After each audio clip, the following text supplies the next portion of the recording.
personnalité, un influenceur qui est venu, qui est actuellement aux Comores et dont on ne sait pas vraiment c'est quoi l'objet de son voyage.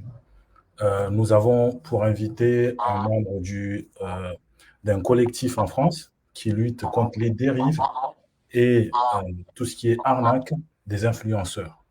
Donc, bonsoir, nous sommes avec Jean-Baptiste. Bonsoir. Bonsoir. Parlez-nous un peu de Dylan Thierry, un personnage que les Comoriens ne connaissaient pas du tout avant de le voir débarquer. Nous avons vu une vidéo dans laquelle il dit qu'il vient aux Comores pour une mission humanitaire. Qui est Dylan?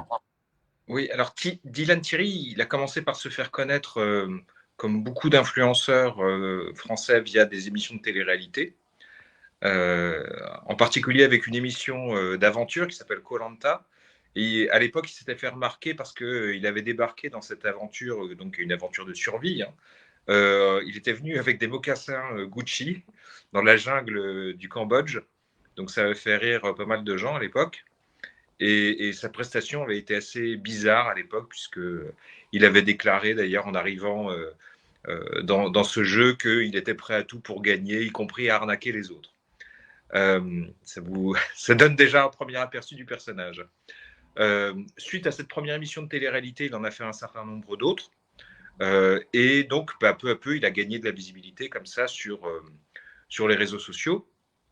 Et cette visibilité, il l'a exploitée pour avoir une manière de la faire fructifier au niveau monétaire, à l'aide de toutes sortes de partenariats plus ou moins problématiques. Notamment, donc, il a fait des placements de produits que nous estimons frauduleux. Par exemple, des placements de produits financiers pour du copy trading, par exemple pour des médicaments qu'il a fait passer pour des médicaments miracles capables de soigner le cancer, ou encore des bons plans, entre guillemets, pour permettre aux gens de récupérer, comme par miracle, les points qu'ils avaient perdus sur leur permis de conduire, chose qui est évidemment complètement illégale. Donc, au-delà de ces placements de produits très, très problématiques, on l'a aussi vu intervenir sur la scène humanitaire. Ça a commencé dans un premier temps avec le Sénégal. Puis, après le Sénégal, il y a eu un court passage au Mali qui ne s'est pas très bien passé. Alors, au Sénégal, ça ne s'est pas bien passé non plus, hein, mais je reviendrai dessus après si vous voulez. Il a fait le Maroc, où ça s'est mal passé également. Et ensuite, il a fait Madagascar. Donc là, c'est à ce moment-là que nous, on a fait plus particulièrement des actions vis-à-vis justement de ces voyages humanitaires, parce que là, véritablement, à Madagascar, il y a eu des problèmes vraiment particulièrement gênants, parce qu'il y avait pas mal d'argent en jeu et qu'il y a eu énormément de flou sur ce qui a été fait de cet argent. Mais là aussi, je pourrais y revenir. Et puis, il y a eu encore d'autres voyages. Donc, il y en a eu en Turquie. Là aussi, ça s'est mal passé. Et il y en a eu également en Palestine, où ça s'est passé de manière, on va dire, bizarre. Et donc là, on le voit s'attaquer aux Comores. Et étant donné tout ce qui s'est passé auparavant, on veut que les Comoriens soient prévenus de son... Dites-nous un peu, parce que beaucoup de Comoriens ne le connaissaient pas. Certes, il est suivi, c'est un influenceur en France qui est suivi avec plus de 1 million de personnes, si je me souviens bien. Mais, euh, mais dites-nous, par exemple, à Madagascar, qu'est-ce qui s'est passé réellement? Est-ce qu'aujourd'hui, en France aussi, est-ce qu'il y a eu des plaintes contre Dylan Thierry? Alors, à Madagascar, ça a été assez particulier, puisque dans ses voyages précédents, avant d'être allé à Madagascar, à chaque fois, il le faisait avec d'autres associations. Et généralement, c'est ce qui causait des problèmes, parce que systématiquement, il s'embrouillait avec les associations avec lesquelles il travaillait, ou il était supposé travailler. Et donc là, il a dit, non mais moi je veux plus de problème, donc je vais créer ma propre association qui s'appelle Pour nos enfants. Donc il a collecté pas mal d'argent. Il y a eu à peu près 250 000 € qui ont été collectés en plusieurs cagnottes. Et il y a eu donc 2 voyages à Madagascar.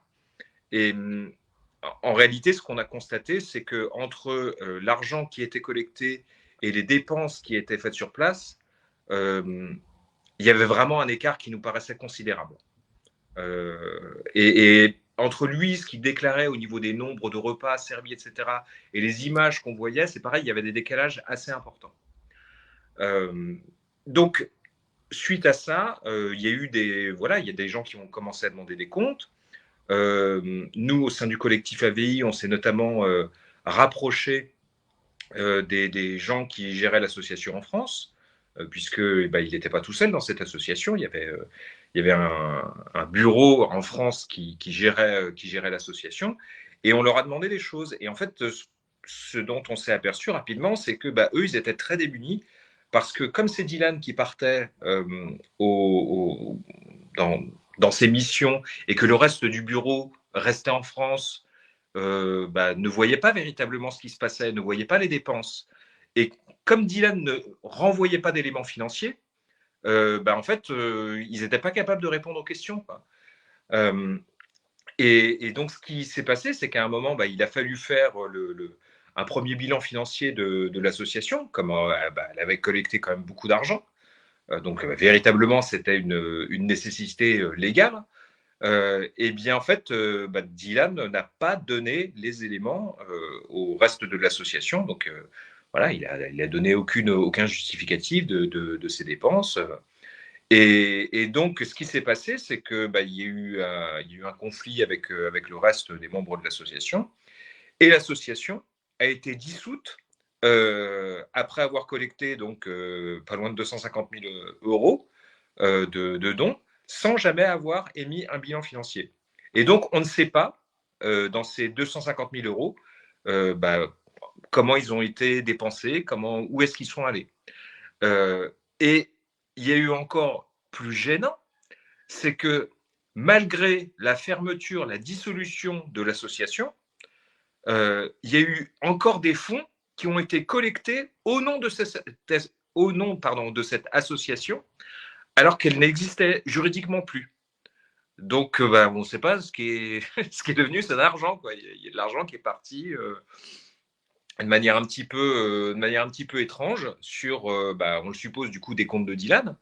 De la même manière, d'ailleurs, on sait que l'argent qui est arrivé à chaque fois sur les différentes cagnottes en ligne, parce qu'à chaque fois, ça passait par des plateformes de collecte de dons, on sait que ça n'allait jamais sur un compte de l'association, puisque l'association n'a jamais ouvert de compte en banque à son nom.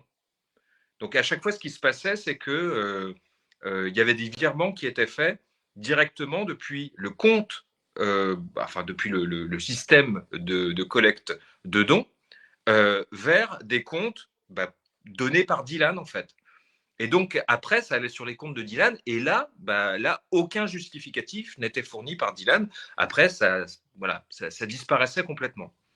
Est-ce que, est-ce Oui. qu'aujourd'hui, cette association existe? Est-ce qu'il y a eu des plaintes déposées Alors, où est-ce qu'on en est au cette niveau de la justice? association-là, elle a existé, elle n'existe plus, elle était dissoute, hein, justement, ça fait partie des problèmes, c'est qu'elle a été dissoute sans qu'il n'y ait jamais une quelconque trace financière de ce qui s'est passé, alors qu'on sait qu'il y a eu beaucoup d'argent collecté.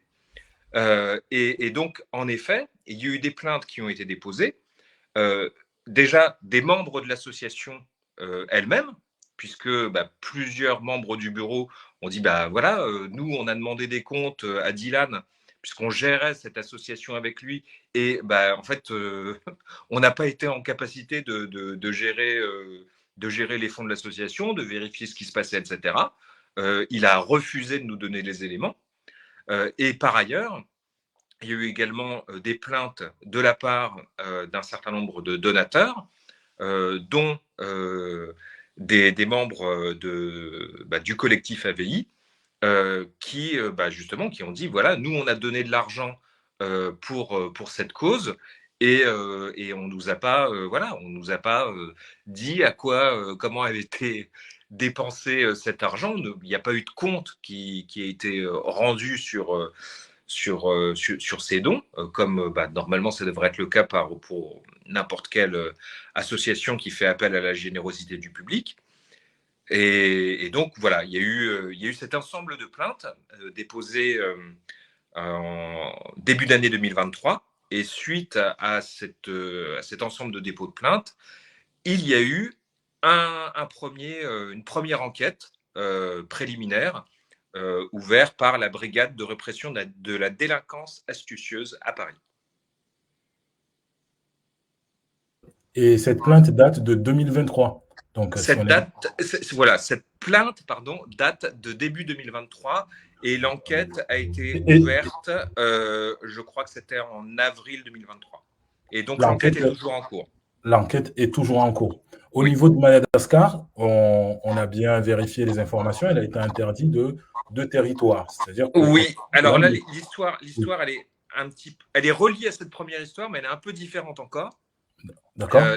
Ce qui s'est passé suite, on va dire, à l'embrouille entre Dylan et puis les contacts qu'il pouvait avoir avec les gens avec qui il gérait l'association. Il y a eu un certain nombre d'audios de Dylan où il fait des confidences assez bizarres. Dans un de ces audios, il révèle par exemple qu'il a pour projet d'aider des jeunes femmes à sortir de la misère en les faisant faire des prestations sexuelles sur des plateformes spécialisées comme Mime ou OnlyFans, et tout en prenant une commission de 80% au passage. On parle bien de proxénétisme, là. On est bien un peu de... Ça dépend des législations. En France, ce ne serait pas nécessairement considéré comme du proxénétisme, puisque s'il n'y a pas relation sexuelle, c'est pas considéré comme du proxénétisme. Si c'est simplement quelque chose qui est filmé sans qu'il y ait acte sexuel avec quelqu'un, c'est pas nécessairement aujourd'hui considéré comme du proxénétisme, mais ça pourrait changer. Et puis là, je suppose que ça dépend selon les législations des pays. Des pays, oui. Mais on va dire, après, quelle que soit la façon dont la justice peut le considérer, d'un point de vue éthique, c'était quelque part un peu choquant quand même. Et puis, le deuxième autre audio particulièrement choquant, c'est lorsqu'il confie qu'il a des contacts pour avoir des gens qui souhaitent adopter des petits-enfants, et que lui, il peut récupérer des petits-enfants à Madagascar et les ramener et prendre, je dis lui-même, un beau billet dans sa poche au passage. Et donc, il explique d'ailleurs comment il peut faire pour faire en sorte que l'enfant sorte du pays comme s'il était rentré avec cet enfant-là. Donc voilà, c'est clairement pour le coup de l'enlèvement, dans les conditions où il explique. C'est vraiment c'est de l'adoption illégale, et sur lequel lui souhaitait vraisemblablement faire de l'argent. Et donc, suite à la révélation de cet audio, il y a eu un signalement, enfin même 2 signalements de la part de députés qui s'intéressent à la problématique des dérives de l'influence en France. Et donc, il y a eu une nouvelle enquête qui a été ouverte sur Dylan Thierry suite à ces révélations-là. Et c'est suite justement à cela que le gouvernement malgache a décidé d'interdire Dylan Thierry de territoire. On a eu un petit problème de son. Oui, votre association ne lutte pas seulement contre Dylan, je tiens à le rappeler, parce que non, c'est vrai. Disant que c'est un acharnement. Vous luttez plus contre cette dérive des influenceurs. Donc, parlez-nous un peu de ce collectif, du collectif que les Comoriens ou d'autres téléspectateurs ne connaissent pas.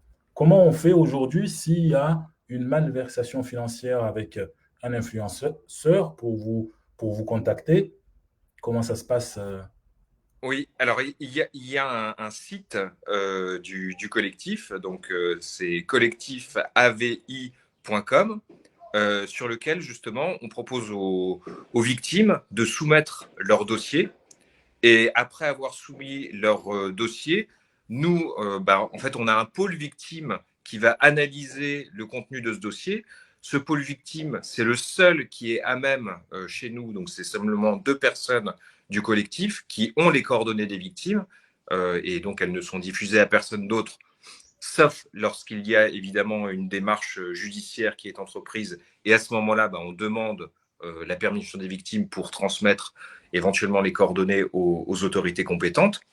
Et donc, suite à cela, il y a un certain nombre de démarches qui sont faites par le collectif. Donc, c'est d'une part de la prévention, voilà, prévenir qu'il y a un problème potentiel. C'est ce qu'on fait aujourd'hui avec les Comoriens. Mais c'est également, après, des démarches, là vraiment, d'aide aux victimes pour porter leurs paroles, les aider à amener leurs affaires devant la justice.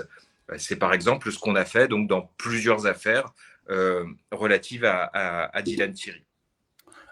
Revenons sur l'affaire Dylan. Aujourd'hui, il est toujours aux Comores. Et en fait, je vais vous mettre quelques images. Peut-être vous les avez vues, peut-être que les spectateurs qui nous regardent ne les ont pas vues. Mais ça s'est passé aujourd'hui. Ouais, Dylan, non, t'es pas la bienvenue. T'es pas la bienvenue, je te dis. Hein. Je te dis, t'es persona non grata à Madagascar. Ici, t'es persona non grata. T'es pas la bienvenue, je te dis. Que vous inspirent ces images?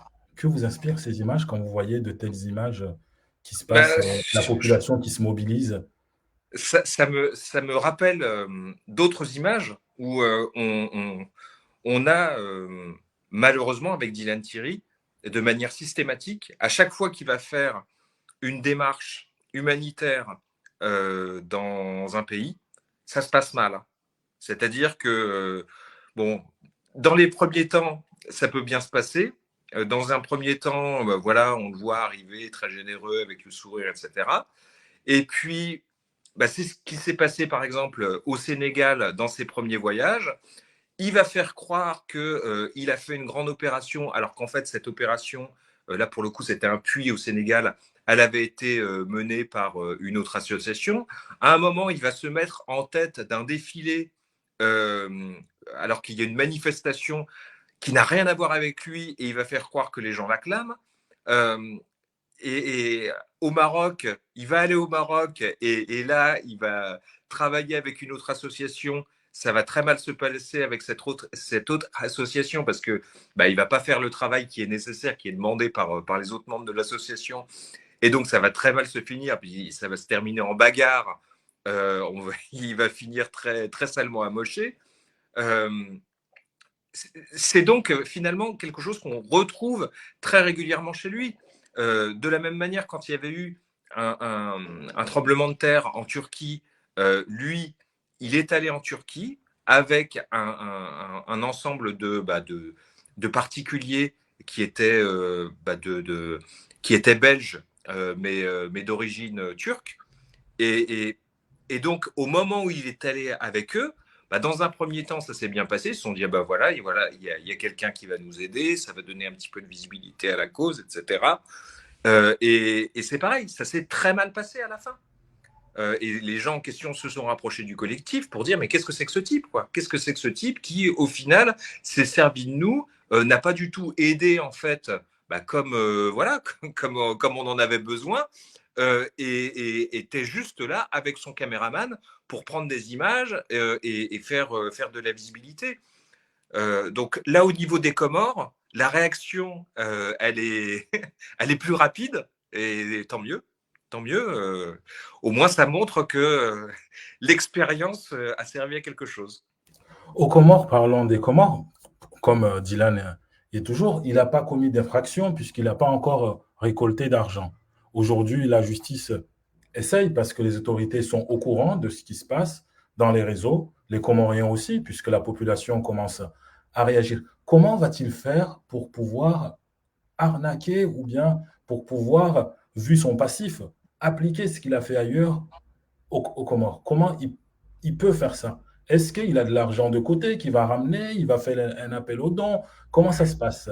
Bah, c'est-à-dire que systématiquement, voilà, Dylan, il y a une très grande communauté et cette communauté se renouvelle. Elle est répartie sur différentes tranches d'âge, de nombreux réseaux sociaux différents, et vous avez toujours des gens qui ne sont pas au courant de ce qui s'est passé avant. Il y a aussi le fait que justement, il va cibler également des communautés différentes, des pays différents. Là, comme vous le disiez, par exemple, aux Comores, il n'était pas connu jusque-là, les Comoriens ne le connaissaient pas. Et donc, il a par exemple, pour lui, une cible idéale avec la diaspora des Comoriens en France, puisque voilà, ce sont des francophones, ce sont des gens qui peuvent être sensibles à sa démarche. En plus, il est vraiment, c'est un musulman, voilà, depuis plusieurs années, et il joue pas mal sur l'élément religieux. Voilà, il joue pas mal sur l'élément religieux notamment pour susciter des dons. Sa première visite, sa première visite, c'était d'aller dans une mosquée en construction, et il est en train de projeter de financer une partie bien de finir la construction totalement, puisqu'elle est à peu près à 35% là. Actuellement, la mosquée n'est pas finie, donc ceux qui nous suivent ont pu voir les vidéos dans les réseaux. On voit bien que il est là en tant que humanitaire et non pas comme touriste. Chose que nous, on a pu constater qu'il est rentré aux Comores, non pas en tant que humanitaire, mais comme touriste sur la fiche d'entrée. Oui. Là, après, ce qui peut se passer, c'est qu'effectivement, il va faire des appels aux dons. Il l'a dit qu'il le ferait. Hein. Il l'a dit qu'il le ferait. Il a dit qu'il le ferait notamment via TikTok. Il l'a dit qu'il le ferait notamment via des liens PayPal. On a vu par le passé qu'il avait déjà il était déjà passé par des systèmes de paiement un petit peu bizarres, puisqu'il passe par une organisation qu'il appelle Pour nos enfants médias, puisque l'association Pour nos enfants n'existe plus. Aujourd'hui, il dit qu'il le fait via Pour nos enfants médias. Mais Pour nos enfants médias, on ne sait pas ce que c'est. On ne sait pas ce que c'est. On ne sait pas si c'est une entreprise. Lui, il dit c'est un média, mais on ne sait pas. Voilà, on ne sait pas où est le siège de cette entreprise, si c'est une entreprise ou si c'est une association. On ne sait pas du tout ce que c'est. Donc, sur le site de ce Pour nos enfants médias, il n'y a pas de mention légale. C'est-à-dire qu'on ne peut pas savoir non, on peut pas savoir. Une association, une entreprise ou un individu. Exactement. Il n'y a rien, alors que cette mention légale est obligatoire dans un site où tout ce qui fait du commerce ou bien qui… Exactement. Et donc, sur ce site, par exemple, on peut faire des paiements. On peut faire des paiements pour soutenir l'action de Pour nos enfants médias. Et lorsqu'on fait des paiements, eh bien, on s'aperçoit que ça tombe sur des comptes de boutiques en ligne qui n'ont strictement rien à voir. Par exemple, on a quelqu'un de chez nous qui a fait un paiement pour voir où ça arrivait, et le paiement est arrivé à un truc qui s'appelle la Maison de la Date. Qui est une boutique qui n'a rien à voir avec… Voilà, qui n'a rien à voir. Donc, ce sont autant d'éléments particulièrement gênants. On sait aussi que dans le passé, Dylan passait par des messages directs pour inciter les gens à faire des virements sur des comptes, sur des comptes, pour le coup, c'est des comptes vers chez Revolut, pour le coup. Et voilà, il y a des virements qui se sont passés comme ça dans ces différents voyages, en dehors de toute logique de don à une association humanitaire normale. Donc là, on a vu sur TikTok, puisqu'on est allé sur TikTok, je tiens à rappeler à tous ceux qui nous regardent qu'on a envoyé des messages sur la page de Dylan, sur Instagram, sur TikTok, pour pouvoir le contacter, pour qu'il puisse venir s'exprimer. Au Comores aussi, il y aura bien sûr notre correspondant qui est sur le terrain et qui est là. Les journalistes aussi essayent de l'interpeller pour qu'il puisse s'exprimer. Sur TikTok, il a précisé les gens peuvent faire des dons une fois que Dylan sera sur place, que les personnes pourront faire des dons via PayPal. Ce système de paiement, est-ce qu'il n'est pas un peu hors contrôle? Est-ce qu'on a on pourra avoir une main dessus si, par exemple, il a, on va dire, 90 000 euros. Comment peut-on savoir qu'il a 90 000 euros? Mais c'est toujours le même problème avec Dylan, c'est-à-dire que il y a de l'argent qui rentre et après on ne sait pas où est-ce qu'il sort. Et là, pour le coup, auparavant, on pouvait se dire, quand il avait son association, on pouvait se dire, bah, avec l'association est obligée de sortir un bilan financier. Donc, on verra ce qu'est devenu l'argent. Et même dans ce cas-là où il était obligé de le faire, il ne l'a pas fait. Là, dans le cadre d'une entité juridique dont on ne sait même pas si elle existe, qui est peut-être une entreprise, on ne sait pas ce que c'est sûr que ça va être le flou le plus total. Et donc, bah, si on est à ce niveau de flou, vous ne savez absolument pas comment va être utilisé votre argent. Et moi, je ne veux pas dire aux Comoriens quoi faire, hein. Je veux juste qu'ils soient au courant de tout ce qui s'est passé auparavant pour qu'ils bah, puissent prendre leurs décisions en âme et conscience. Je tiens à rappeler qu'il y a des plaintes actuellement en cours, que votre message est un message de prévention. Dire que, attention, il s'est passé telle chose à Madagascar, il a un tel passif, il peut peut-être reproduire cela aux Comores. Mais en aucun cas, on l'accuse d'avoir arnaqué des Comoriens à l'heure actuelle.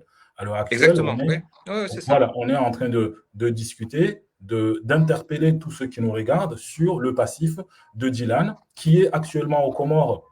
On ne sait pas exactement le statut qu'il a actuellement aux Comores.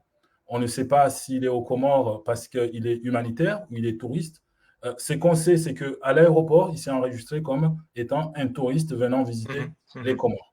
Et la première chose qu'il a fait, c'est aller voir une mosquée qui est en construction. Est-ce que vous avez un message pour ceux qui nous regardent pour qu'on puisse finir cette émission? Un message peut-être pour ceux qui ne vous connaissent pas, parce que j'ai vu aussi qu'il y a aussi un site, je ne sais pas, mais dont vous gérez aussi, qui est Signal Stop Arnaque ou signalarnaque.com, donc un site qui est très suivi aussi, que ce soit sur Twitter. Donc, bah, en fait, mon message, c'est de faire attention quand vous faites confiance à quelqu'un en ligne, même si ce quelqu'un il a l'air d'être suivi par énormément de gens. C'est vrai que c'est souvent des témoignages qu'on a. On se dit, mais quelqu'un qui est suivi par autant de personnes, pour nous, c'est pas possible qu'il escroque les gens. Et malheureusement, bah, si c'est possible. Malheureusement, nous, c'est ce qu'on a vécu, puisque bon, comme vous dites, hein, il n'y a pas que Dylan. Et nous, on le voit aussi au niveau du site Signal Arnaque. Ça arrive également, voilà, sur un très grand nombre d'influenceurs qui sont très visibles. Moi, j'en suis le premier surpris. Je suis le premier surpris d'ailleurs que ça dure depuis autant de temps. Alors, c'est le cas en France, hein, mais ce n'est pas seulement le cas en France. Pour le coup, d'ailleurs, Dylan Thierry, il n'est pas français, hein, il est luxembourgeois. Il a même usurpé le titre de Mister Luxembourg à un moment. Et quand le comité Mister Luxembourg a dit que c'était pas vrai, il a accusé le comité Mister Luxembourg d'avoir menti. Donc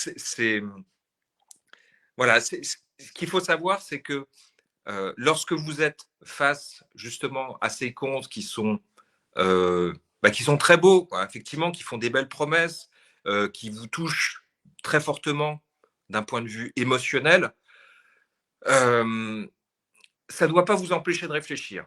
Ça ne doit pas vous empêcher de faire des vérifications. Ça ne doit pas vous empêcher de vous renseigner. Il y a des tas de manières, et je pense que les Comoriens le savent mieux que moi, sur comment ils peuvent aider leurs compatriotes aux Comores.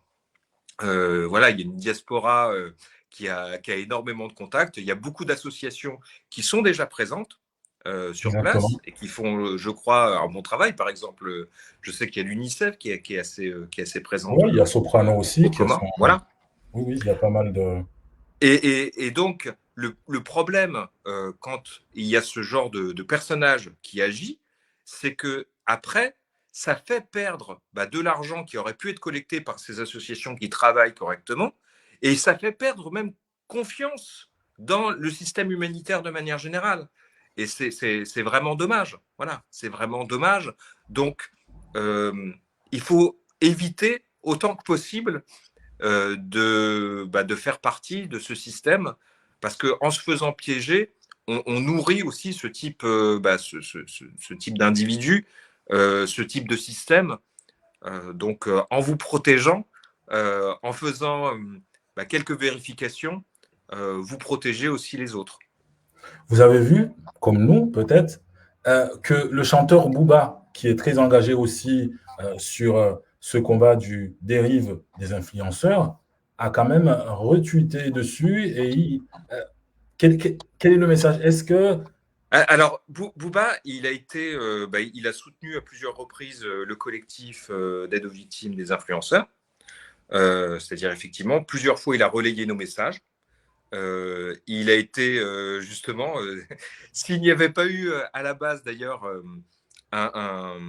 une communication de Booba, il n'y aurait probablement pas eu la naissance du collectif, puisque c'est comme ça que les premiers membres du collectif se sont retrouvés. C'est suite à une communication de Booba. Donc voilà, lui, c'est un sujet qui suit depuis les débuts du collectif. Et donc, en effet, il fait partie des voix qui, en France, ont attiré l'attention, notamment des politiques, sur ce problème de ce que lui, il a appelé les influx voleurs. Et d'ailleurs, ça a fini par donner en France une loi à laquelle le collectif a donné un petit peu une certaine participation, et qui a tout juste un an. C'était le 9 juin 2023. Donc cette loi de régulation du métier de l'influence, elle est née justement suite à ces différentes communications. Donc voilà, Booba, il continue sa mission. Monsieur Boisseau, sur ces paroles, je vous remercie d'avoir, je tiens à le rappeler, envoyé ce message de prévention. C'est un message de prévention. Dylan n'est pas accusé au Comores d'avoir fait un délit quelconque. Actuellement, les autorités essayent de mener une enquête déjà sur place. Donc, je tiens à rappeler à tous ceux qui nous suivent qu'il y a plusieurs plaintes ici en France qui sont déposées contre Dylan. Et aussi, il est également interdit de territoire au Sénégal et il aurait aussi été interdit de territoire à Madagascar. Je vous remercie et à très bientôt. Merci à vous. Et puis voilà, merci à vous de relayer ces informations-là qui sont importantes, d'après moi, pour le peuple des Comores. Merci beaucoup. On vous remercie et on vous dit à très bientôt. Chers téléspectateurs, n'hésitez pas à partager cette vidéo. C'est un message de prévention parce que c'est un influenceur et on sait que les dérives peuvent arriver. À très bientôt sur Comores Info.